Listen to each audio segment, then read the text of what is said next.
అంటే ఇప్పుడు రాజశేఖర రెడ్డి ముఖ్యమంత్రిగా ఉన్నప్పుడు పేదల యొక్క ఆరోగ్యాన్ని దృష్టిలో పెట్టుకొని ఆరోగ్యశ్రీ 108 లాంటి పథకాలను తీసుకొని రావడం జరిగింది.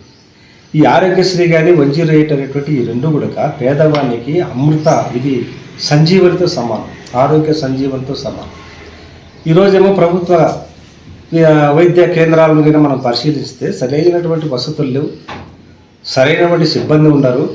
అక్కడ పనిచేస్తున్నటువంటి డాక్టరు పేరుకు మాత్రమే డాక్టర్గా ఉంటాడు, బయట మాత్రం ఒక క్లినిక్ పెట్టి నడుపుతూ ఉంటాడు.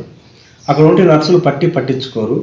పేదవాడు ప్రభుత్వ ఆరోగ్య కేంద్రానికి పోవాలంటేనే భయపడుతున్న పరిస్థితి.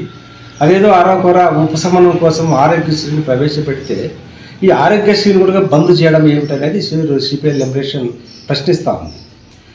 నువ్వు దుబారా ఖర్చు ఎంతో పెడుతున్నావు, మొత్తం ఖజానాలో ఉన్న డబ్బునంతా రకరకాల పేరుతో, యోగా పేరుతో ఖర్చు పెట్టావు. యోగాకి ఎన్ని కోట్ల రూపాయలు ఖర్చు పెట్టావు, అలాగే నీ విదేశీ పర్యటనలకు ఎన్ని కోట్ల రూపాయలు ఖర్చు పెట్టావు.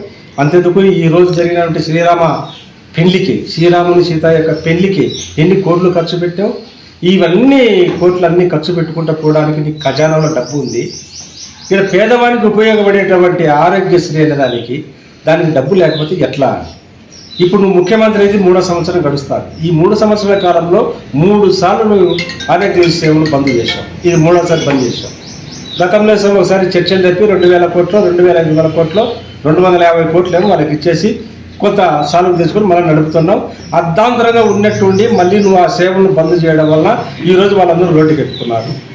దీన్ని బంద్ చేయాల్సిన అవసరం వస్తే ఈ డబ్బులు దేనికి ఖర్చు పెడుతున్నారని మేము అడుగుతాము. బడ్జెట్లో ప్రవేశపెట్టావు కదా, ఆరోగ్యశ్రీకి ఇంత డబ్బు పెడుతున్నాము, 3,500 కోట్లు మేము కేటాయిస్తున్నాము సంవత్సరానికి చెప్పావు కదా, ఏమైంది 3,500 కోట్లని మేము అడుగుతాము. ఆ డబ్బే కనుక ఉంటే దీన్ని బంద్ చేయాల్సిన అవసరం మేము వచ్చిందని అంటే దీన్ని ఎక్కడో దుర్వినియోగం చేశారు, దీన్ని ఎక్కడో తప్పుదావ పట్టించి ఈరోజు పేదల యొక్క ఆరోగ్యం పైన పడ్డారు. ఇది సరైనది కాదు.